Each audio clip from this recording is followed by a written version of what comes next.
नाज़रीन आदाब, मैं हूं सना वारिस। आप देख रहे हैं कर्नाटक महाराष्ट्र न्यूज। सबसे पहले रुख करेंगे महाराष्ट्र की खबरों का। देवेंद्र फडणवीस और भैया जी जोशी के बयान पर महाराष्ट्र असेंबली में हंगामा। अपोजिशन ने तिरंगा लहराकर फडणवीस और आरएसएस की मुखालिफत। शनि शिंगणापुर के बाद कोल्हापुर में भी खवातीन ने महालक्ष्मी मंदिर में दाखिल होने की कोशिश। खवातीन के 2 ग्रुपों में हुई झड़प, पुलिस बनी तमाशाई। टीवी अदाकारा प्रत्युषा बनर्जी के दोस्तों ने राहुल पर उठाए सवाल। राहुल और उसकी साबिका गर्लफ्रेंड को प्रत्युषा की खुदकुशी के लिए बताया जिम्मेदार। पुलिस दोस्तों का बयान कर सकती है दर्ज।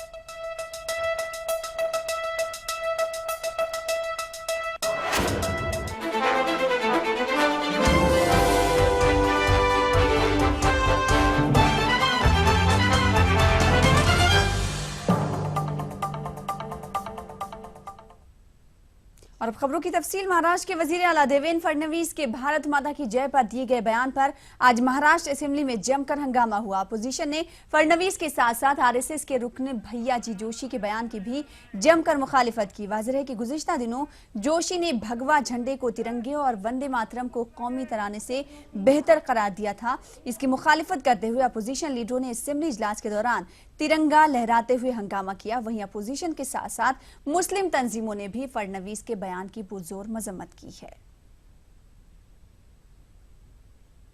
मुख्यमंत्री देवेंद्र फडणवीस जी ने बड़ी स्पष्टता से कह दिया था, यदि कोई व्यक्ति जय भारत कहता है, वंदे मातरम कहता है, जय हिंदुस्तान कहता है, तो हर व्यक्ति अपने अपने अंदाज से अपने अपने शब्दों में देश का सम्मान कर सकता है। इसमें कोई आपत्ति नहीं। पर कोई बिल्कुल मस्तवाल तरीके से कोई यदि ये कह दे, एक पॉलिटिकल एजेंडा को लेकर के आगे बढ़ने के प्रयास में, कि मैं कतई भारत माता की जय नहीं कहूंगा, ये तो हम बर्दाश्त नहीं करेंगे ना। उनको संविधान के प्रति अगर आदर होगा, राष्ट्रध्वज के प्रति आदर होगा, तो उन्होंने देश की जनता की माफी मांगनी चाहिए, हमारी मांग। दुर्भाग्यपूर्ण है कि आज महाराष्ट्र में उनके जो नेता है वो संविधान बदलने की बात करते हैं, राष्ट्रध्वज बदलने की बात करते हैं, राष्ट्रगीत बदलने की बात करते हैं, और वही बात लेके माननीय मुख्यमंत्री भारत माता की जय का नारा लगाते हैं। मैं समझता हूं कि राष्ट्र प्रेम का ठेका, राष्ट्रवाद का ठेका भाजपा ने लिया है क्या? उन्हें राष्ट्रवाद सिखाने की जरूरत नहीं है। हालात इतने खराब हैं, ये इतनी बड़ी जिम्मेदारी जो यहाँ के वजीर आला संभाल रहे हैं, उनको ऐसे वक्त में ऐसी बात नहीं करना चाहिए था। जिस तरीके की उन्होंने जो कल बात कही है, उनको इसके बारे में हकीकत में माफ़ी मांग लेना चाहिए कि मैंने जो कहा है ऐसा नहीं है। वो यू टर्न ले सकते हैं, बता सकते हैं। अगर वो माफ़ी नहीं मांग सकते हैं तो यू टर्न ज़रूर ले सकते हैं। तो मुल्क में भारत माता की जय को लेकर तनाज़ा उस वक्त शुरू हुआ जब एमआईएम सदर असदुद्दीन ओवैसी ने लातूर जिले में एक जलसे के दौरान भारत माता की जय नहीं कहने का ऐलान किया था। लेकिन फडणवीस के बयान के बाद महाराष्ट्र एमआईएम इसे सियासत करार दे रही है। एमआईएम रुकन असेंबली इम्तियाज जलील ने कहा है कि वजीर आला रियासत में दरपेश मसाइल से पल्ला झाड़ने के लिए इस तरह के बयान दे रहे हैं।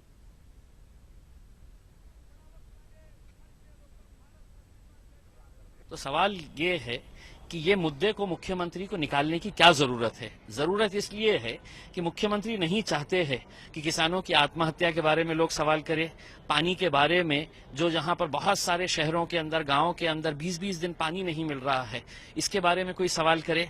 वो अपने जो स्टेटमेंट था वो स्टेटमेंट देकर वो अपना जो षड्यंत्र था, उस षड्यंत्र के अंदर का वो कामयाब हो गए हैं। उनका जो मकसद था वो पूरा हो गया है, लोगों का मन भटकाना। अदालत के फैसले के बाद शनि शिंगणापुर की तरह कोल्हापुर में वाकई महालक्ष्मी मंदिर में खवातीन ने दाखिल होने की कोशिश की, लेकिन यहां मकामी खवातीन ने उन्हें दर्शन लेने से रोक दिया। सामाजिक कारकुन अनुराधा भोसले ने चंद खवातीन के साथ मंदिर के अहाते में दाखिल होने की कोशिश की, लेकिन मकामी खवातीन ने उनके साथ हाथापाई करते हुए मंदिर से बाहर कर दिया। वहीं इस बीच पुलिस तमाशाई बनी रही। अनुराधा भोसले ने जब इस बारे में पुलिस में शिकायत दर्ज करनी चाहिए तो पुलिस ने खुद उनके खिलाफ अमन कानून बिगाड़ने के इल्जाम में नोटिस जारी कर दिया।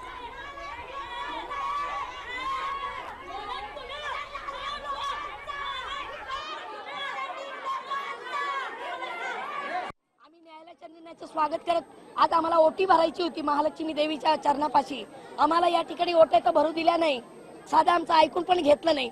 ज्या ठिकाणी महिलांना जाण्याचा अधिकार आहे आणि पुरुषांना त्या ठिकाणी सुद्धा आज आम्हाला थांबू दिले आणि तिथनं आम्हाला धक्काबुक्की झालेली आहे. ही खूप निंदाजनक घटना आहे. आम्ही दुसरी आमची विनंती होती आणि आम्ही संवाद साधत होतो, आम्ही भांडत नव्हतो की आम्हाला फक्त आईच्या चरणापाशी एक दोन महिलांना नतमस्तक होऊ द्या, कारण या आईच्या कृपेमुळे आज चांगल्या गोष्टी घडतायत. परंतु त्या ठिकाणी आम्हाला काही महिलांनीच विरोध केला. मशहूर टीवी अदाकारा प्रत्यूषा बनर्जी की मौत के पीछे अलग अलग वजूहात बताई जा रही हैं। कुछ लोगों का मानना है कि प्रत्यूषा पैसे की कमी की वजह से डिप्रेशन का शिकार थी। अगरचे पुलिस इस मामले की जांच कर रही है, लेकिन इस बीच प्रत्यूषा के दोस्तों ने इल्जाम लगाया कि राहुल ने अपनी पुरानी गर्लफ्रेंड के चक्कर में प्रत्यूषा को खुदकुशी करने पर मजबूर किया।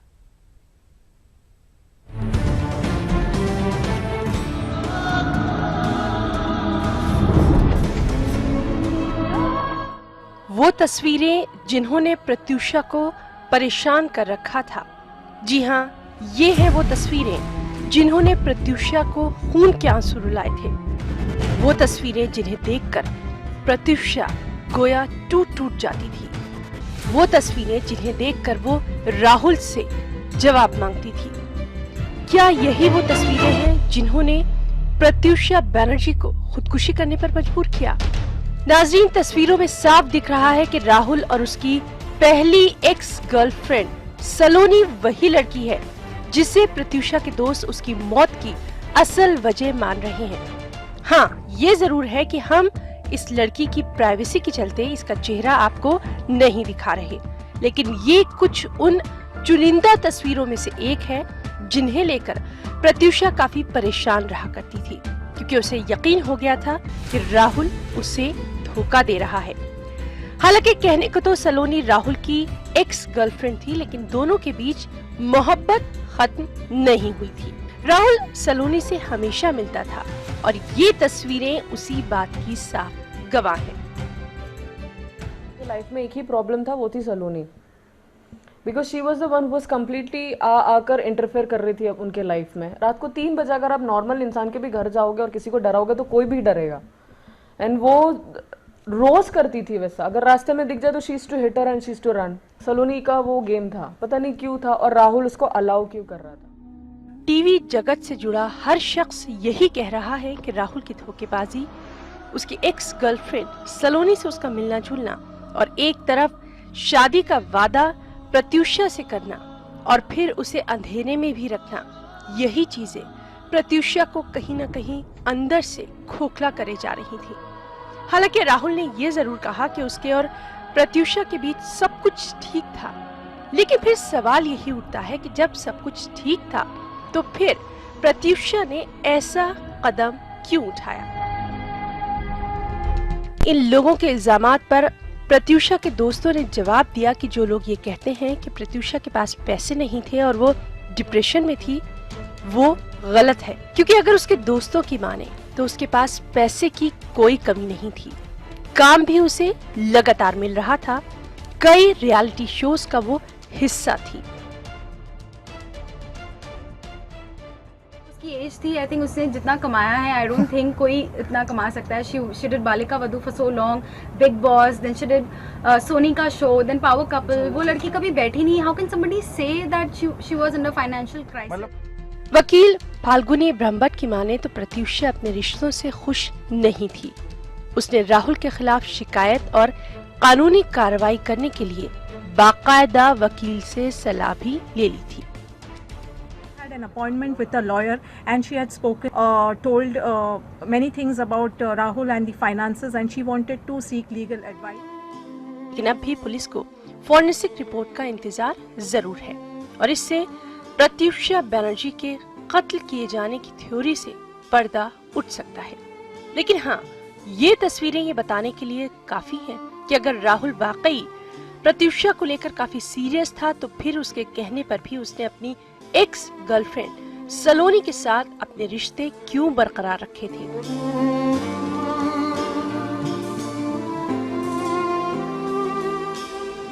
सबसे बड़ी वजह है जिसके कारण प्रत्यूषा ने ऐसा संगीन कदम उठाया है। कैमरा पर्सन संतोष के साथ फैजान खान, ETV न्यूज़, मुंबई। और अब उस नारे की बात करेंगे जिसको लेकर सियासत हो रही है। आज असेंबली में, महाराष्ट्र की असेंबली में हंगामा भी हुआ। आपको बता दें कि महाराष्ट्र के वजीर आला देवेंद्र फडणवीस ने कहा था कि जो भारत माता की जय नहीं बोलेगा उसे हिंदुस्तान में रहने का हक नहीं है। इस तमाम तफसीलात पर हम बातचीत करेंगे। हमारे साथ जुड़ चुके हैं वसीम अंसारी लाइव मुंबई से। वसीम, जिस तरीके से इस तरह के बयान दिए जा रहे हैं, क्या सियासी एजेंडा समझ के इस तरीके के बयान दिए जा रहे हैं? क्योंकि आज असेंबली में भी हमने हंगामा देखा।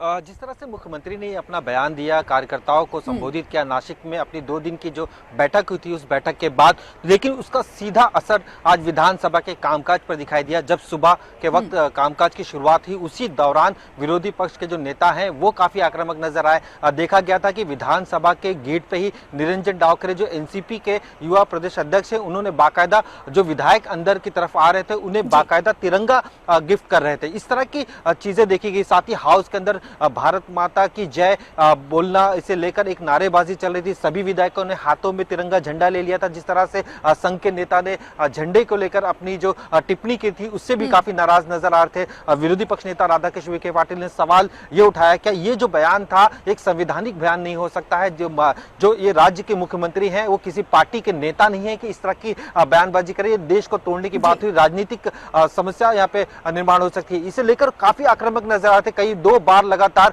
सदन का कामकाज भी खत्म हुआ। उसके बाद मुख्यमंत्री ने हाउस में आकर अपनी सफाई दी। उनका साफ तौर पे यही कहना था कि अपनी बातों से अब भी नहीं पलटे। उनका साफ तौर पे यही कहना है कि जिसको इस देश में रहना है, जो देश से प्यार करता है, उसे भारत माता की जय बोलना होगा। जिसे देश से प्यार नहीं है वो बाहर जाए। इस तरह की बातें उन्होंने कहा और यहाँ तक कह दिया माता की जय वाले नारे से अगर आम आदमी इस तरीके के नारे देता है तो उसको लेकर भी सियासत खड़ी हो जाती है। यहाँ बात है कि वजीर आला ने इस तरह के नारे दिए, तो क्या लगता नहीं है कि कुछ आम मसाइल जिस तरीके से लोगों को दरपेश है उससे उनका जहन हटाने के लिए इस तरीके के बयान दिए गए हैं वजीर आला की तरफ से?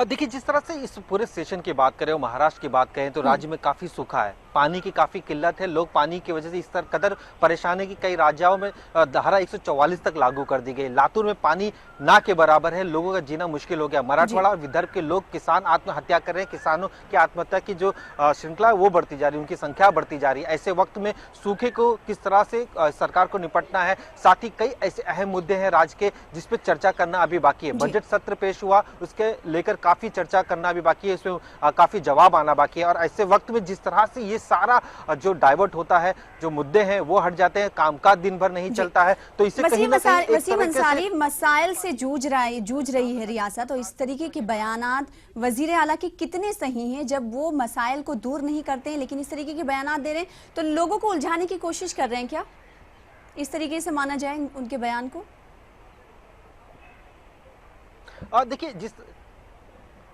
देखिए उनके जो बयान है, इस बयान पर कहीं ना कहीं सियासत तो जरूर गर्म हो चुकी है। इसकी वजह साफ तौर पे यही है कि कई ऐसे मुद्दे हैं जिन मुद्दों पर अब भी सरकार को काम करना है। सबसे बड़ा सूखा इस बार महाराष्ट्र में पड़ा है, सबसे ज्यादा किसानों की आत्महत्या इसी वर्ष हो रही है और इसी वक्त में किसानों को अब तक राहत पैकेज नहीं मिल पा रहा है, पीने का पानी नहीं पहुंच पा रहा है, कई मसाइल दरपेश हैं, पानी की किल्लत है, इस पर सरकार को ध्यान देने की जरूरत है। बहुत बहुत शुक्रिया तफसीलात के लिए। तो रियासत में खुशकिसाली से लेकर किसान बेहद परेशान हैं।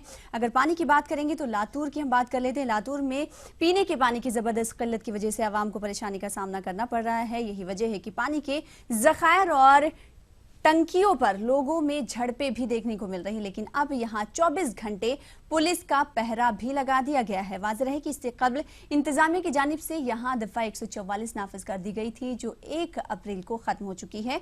1 अप्रैल के बाद लातूर में फिर से पानी को लेकर अवाम में झगड़े देखने को मिल रही हैं। इसी मुनासिबत से पानी की टैंकों पर पुलिस को तैनात किया गया है।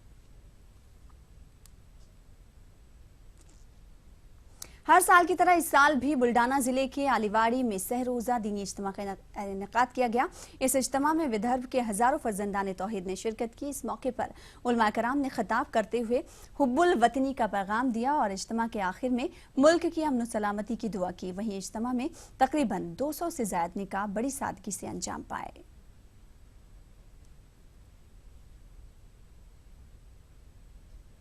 इसी के साथ रुकेंगे छोटे से ब्रेक के लिए। ब्रेक के बाद रुख करेंगे कर्नाटक की खबरों का।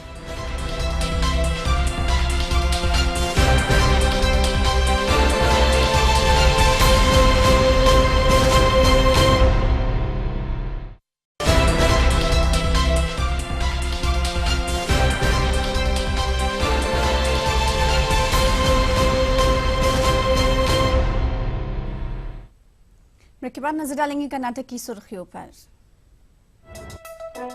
गुलबर्गा में मिल्लत कॉन्फ्रेंस का इनेकाद, मुसलमानों को मुहासबे पर दिया गया जोर। कर्नाटक में केमिस्ट्री पर्चा के अफशा का मामला, पुलिस ने 3 मुलजमीन को किया गिरफ्तार।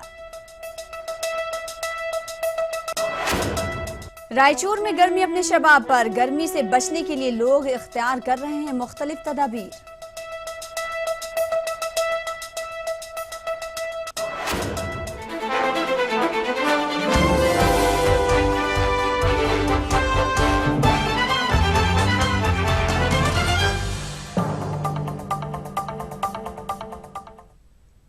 गुलबर्गा में मुनक्किद मिल्लत कॉन्फ्रेंस में मुल्क के मौजूदा हालात पर तशवीश का इजहार किया गया। कॉन्फ्रेंस में मुसलमानों के मसाइल, तालीम, औकाफ, मुस्लिम पर्सनल लॉ, बाबरी मस्जिद, यकसा सिविल कोड जैसे उमूर पर इजहार ख्याल किया गया। मुकर्रिरीन ने मुसलमानों को मौजूदा हालात में पूरी तरह से चौकस रहने का मशवरा दिया। गुलबर्गा में 9 तश्कीलशुदा तंजीम बज़्म सहाफ़त व अदब और प्याम इंसानियत के इश्तिराक से मुनक्किद मिल्लत कॉन्फ्रेंस में हसास अक़लियती मौज़ूआत को उठाया गया। मुकर्रिरीन ने मुल्क के मौजूदा सियासी हालात पर हिज़्ब इक़्तिदार की खामोशी को मुल्क के समाजी ताने बाने के लिए खतरनाक करार दिया। मुकर्रिरीन ने कहा कि मुल्क में एक ऐसी फिजा तैयार करने की कोशिश की जा रही है जिसमें मुसलमान खुद ही दिफाई मौक़िफ़ में आ जाए। मुकर्रिरीन ने यह भी कहा कि दफा 44 यकसा सिविल कोड को नंगी तलवार के तौर पर मुसलमानों की गर्दनों पर लटका कर रख दिया गया है, जबकि मेमार दस्तूर डॉक्टर अम्बेडकर ने ऐवान में कहा था कि मुसलमान इससे मुस्तस्ना हैं। इस मसले का बुनियादी हल यही सिर्फ और ये है कि दफा 44 को डॉक्टर अंबेडकर ने जो दोनों बातें कही हैं वो बातें आज कानून में लिख दी जाएं तो मुस्लिम पर्सनल लॉ का मसला हल हो सकता है। अदरवाइज जब तक दफा 44 मौजूद रहेगी, हमेशा जब चाहें पार्लियामेंट में इस तरह हंगामा होता रहेगा और मुसलमान जैसा डिफेंसिव पोजीशन में रखा जाता है, डिफेंस बेचारा करता है। हमारे देश में मौजूद 5 तंग नजर ताकतों ने भारत का बंटवारा इस तरीके से कराया कि इल्जाम मुसलमानों के ऊपर लगाया गया। ये गलत है कि उन्होंने भारत का बंटवारा कराया। भारत का बंटवारा वही लोग कर रहे हैं जो आज हमसे कह रहे हैं कि आपको ये नारा पढ़ना पड़ेगा, ये नारा पढ़ना पड़ेगा, ये कहना पड़ेगा, वरना बाहर जाना पड़ेगा। ऐसे ही मुकर्रिरीन ने कहा कि मौजूदा हालात के लिए एक तरह से खुद मुसलमान भी बड़ी हद तक जिम्मेदार हैं। उन्होंने ये भी कहा कि आइन के तहत मुसलमानों के लिए सरकारी महकमे बनाए गए हैं, इसके बावजूद मुसलमान पसमानदा हैं और इसके मुहासबे का वक्त अब आ गया है। चेयरमैन हम हैं, ये तमाम इतने चीजें, इतने कमेटीज हम लड़ कर हम कानून के अंदर ले रहे हैं, लेकिन हम इसमें कितने कामयाब हैं, इसका मुहासबा करना मैं समझता हूँ बहुत जरूरी है। लेकिन आज का जो दौर जो हम देख रहे हैं, जो मौजूदा गवर्नमेंट में इस पर कड़ी निगाह रखना हुकूमत पर, ये हमारी ये बड़ा फर्ज है। मुकर्रिरीन ने कहा कि मजहब इस्लाम में तालीम को जितनी अहमियत दी गई है उतनी ही अहमियत मुसलमानों में नजर नहीं आती और इसी की वजह से मुसलमानों में ये पसमानदगी नजर आ रही है। हमारे पास उस वक्त एक हथियार था जिसे दुनिया कुरान के नाम से जानती है। जब वो हथियार हमने कुरान को छोड़ा तो तालीम से गए, तालीम से गए तो शऊर से गए, समझ से गए और सब कुछ चला गया। ये शेर का आधा हिस्सा उसके ऊपर है।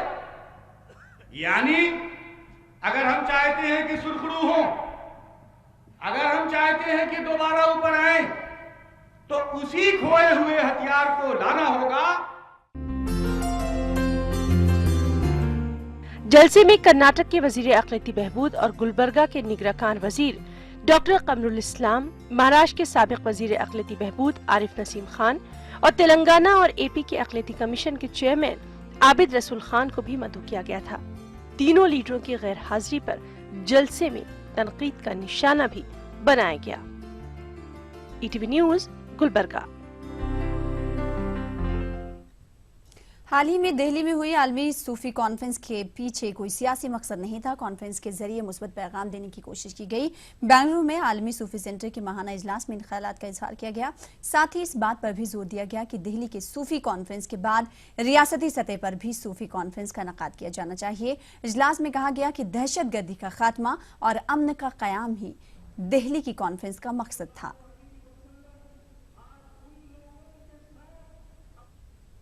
कर्नाटक की सीआईडी पुलिस ने अहम कार्रवाई करते हुए केमिस्ट्री का पर्चा अफशा करने वाले मुलजिमीन को गिरफ्तार कर लिया है। सीआईडी की director general of police Sonia Narang ने कहा है कि इस मामले में 3 मुलजिमीन को गिरफ्तार किया गया है। मंजूनाथ, ओबड़ा राजू और रुद्रप्पा नामी 3 मुलजिमीन को गिरफ्तार किया गया है। पुलिस के मुताबिक बेंगलुरु की कैम्ब्रिज कॉलेज के फिजिकल टीचर मंजूनाथ ने 10 लाख रुपए के एवज में पीयूसी 2M का केमिस्ट्री पर्चा अफशा किया।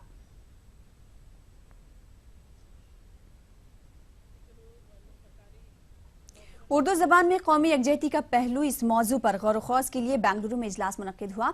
महफिल निसा के तहत हुई इस तकरीब के जरिए पैगाम दिया गया कि कौमी यकजहती और सेकुलरिज्म उर्दू की बुनियादें हैं, लिहाजा उर्दू के खिलाफ फिरकावारियत या इलाकायत का इल्जाम कभी साबित नहीं हो सकता। उर्दू जबान कौमी यकजहती की पहचान, इस मौजू के तहत बेंगलुरु में महफिल निसा का इजलास मुनक्किद किया गया। मुकर्रीन ने उर्दू की तारीख और मौजूदा सूरत हाल पर तफसीली रोशनी डाली। मौलाना वहीउद्दीन खान उमरी ने कहा कि सिकंदर आजम के दौर में उर्दू का जन्म हुआ और उस वक्त के हालात ने उर्दू को वजूद बख्शा। प्रोफेसर मीम नून सईद ने कहा कि उर्दू का ताल्लुक किसी एक मजहब से नहीं है।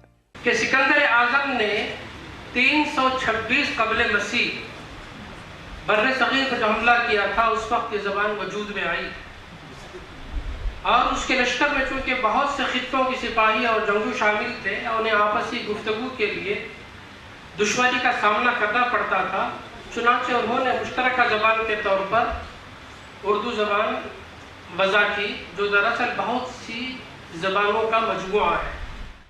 सलाम अलैकुम कहता है तो जाहिर हो गया कि मुसलमान है, नमस्ते कहता है तो मालूम हुआ कि हिंदू है। उर्दू ने इस तरह के इफ्तिराह का एक हल ये निकाला कि उसने सलाम को भी रुखसत किया, नमस्ते को भी रुखसत किया और अपने आदाब माशरत में आदाब अर्ज़ है को शामिल किया। ये आदाब अर्ज़ है जिसमें कोई फ़र्क नहीं है कि तुम हिंदू हो या मुसलमान हो, तुम्हारा अकीदा क्या है और तुम्हारा धर्म क्या है। इजलास में कहा गया कि मौजूदा दौर में उर्दू के तई कई गलतफहमियां पाई जा रही हैं, लिहाजा उर्दू जबान की हकीकत को अवाम के सामने पेश करने की बेहद जरूरत है और उर्दू के तई तंग नजरी और तासुब के रवैये को खत्म करने के लिए खुद उर्दू वालों को ही पहल करनी होगी। कोई भी हक नहीं है, लेकिन माहौल ऐसा पैदा किया जा रहा है, वो जुबान बोलते ही तो कहते हैं कि ये जुबान मुसलमानों की। कोई इस तरह से कहीं अगर एक स्टाफ बनता है तो मुझे मैं आप खुलकर बोलना चाहती हूँ कि कॉलेजेस में लड़कियाँ हमारे अगर स्टाफ के साथ चाहते हैं तो उसके ऊपर भी एक सवालात उठाते हैं, वहाँ से नोटिस दिए जाते हैं और कहते हैं कि एक स्टाफ निकाल कर आओ। इजलास में कर्नाटक के वज़ीर इत्तलात व आम्मा व हज आर रोशन बेग के हाथों महफिल निसा की स्वानियर का इजरा अमल में लाया गया। मुकर्रीन ने खवातीन की अदबी और सकाफती तंजीम महफिल निसा की अदबी खिदमात की भी खूब सताइश की। ईटीवी न्यूज के लिए बेंगलुरु से रऊफ हल्लूर की रिपोर्ट। और अब बात मौसम गर्मा की करेंगे। मुल्क भर में रोज बरोज गर्मी की शिद्दत में इजाफा होता जा रहा। लोग गर्मी से बचने के लिए मुख्तलिफ इक़दाम कर रहे हैं। मौसम गर्मा में लोग ठंडे मशरूबात को काफी अहमियत देते हैं, लेकिन डॉक्टरों का मानना है कि गर्मी में कसरत से बर्फ का इस्तेमाल सेहत के लिए नुकसानदेह है। तो आप देखें ये रिपोर्ट और मुझे दें इजाजत। साथ ही साथ आपको बताते हुए चले कि आप हमारी वेबसाइट urdu.pradesh18.com पर मजीद खबरें तफसील के साथ देख सकते हैं। आदाब। कर्नाटक का रायचूर जिला हमेशा से ही जोग्राफियाई तौर पर शदीद गर्म इलाका रहा है। जानकारों का मानना है कि इस मर्तबा दर्जा हरारत 50 डिग्री सेल्सियस तक पहुंच सकता है। गर्मी की शिद्दत से बचने के लिए लोग तरह तरह के तरीके अपनाते हैं। डॉक्टरों का मशवरा है कि लोग दोपहर के औकात घरों से बाहर ना निकलें और बाहर निकलने के दौरान छतरी का इस्तेमाल करें या अपने सरों और गर्दन पर ठंडे कपड़े, टोपी या तौलिया डालें। डॉक्टरों का कहना है कि शदीद गर्मी में बर्फ वगैरह का इस्तेमाल थोड़ी देर के लिए राहत बख्शता है, लेकिन इसके बाद प्यास की शिद्दत पैदा करता है। रायचूर के मारूफ यूनानी तबीब डॉक्टर सैयद ताजुद्दीन कादरी का कहना है कि तिब्बे नबवी के जरिए आगाही है कि शदीद गर्मी में कच्चे आम यानी कैरी का आबशोला का मशरूब काफी फायदेमंद है। तिब्बी यूनानी में एक कदीम नुस्खा है, आबशोला मशरूब कच्चे आम को जलाकर तैयार किया जाता है। और मौसम गर्मा से बचने के लिए सरकार कायनात सल्लल्लाहु अलैहि वसल्लम ने एक बेहतरीन तोहफा इनायत किया है। वो ये है कि आम के मौसम में अब जो कैरियाँ वगैरह आती हैं उसको खूब जलाकर फिर उसको निकाल के उसको धोकर उसका रस निकाल कर उसमें शक्कर इस्तेमाल करके शरबत बनाकर जिसको कैरी का आबशोला कहा जाता है, ये मौसम गर्मा से बचने का बेहतरीन तरीक़ा है। और जहाँ तक बड़े बड़े उमरा के महलात में हमने देखा है कि इसका इन मशरूबात का आम होना पाया जाता है। डॉक्टरों का कहना है कि मौसम गर्मा की तपिश से बचने के लिए मुख्तलिफ तरह के मशरूबात बाजार में दस्तयाब हैं जिनका इस्तेमाल करना चाहिए। डॉक्टरों का कहना है कि गर्मा में कसरत से पसीने का इखराज होता है और जिस्म का तवाजुन बरकरार रखने के लिए ज्यादा से ज्यादा पानी का इस्तेमाल किया जाना चाहिए। ETV news, Raichur.